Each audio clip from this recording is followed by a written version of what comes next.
සාමාන්‍ය පෙළට සුදුසු දර්ශක ගැටලුවක් තෝරාගත්තා. ඉතින් මේ ගැටලුවේ ට්‍රික් එක මොකද්ද?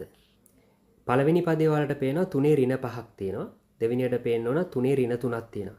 එහෙනම් උඩ 3 5න් යටත් 3 5න් මේක 3 3න් යට 3 3. මොකද එක වෙන නිසා ඒ විදිහට වැඩි කරන්න අපිට බෙදන්න පුළුවන්. ಗುಣ කරලම ලියාගමු. 3 5 බලය යට වලට පේන්න ඕන නම් එකක් එනවා. ඍණ 5ට ධන 5ක් කැපිලා යන හින්දා. එහෙනම් 3 5 බලය එහෙනම් එකතු කිරීම උඩ 3 3 බලයක් එනවා.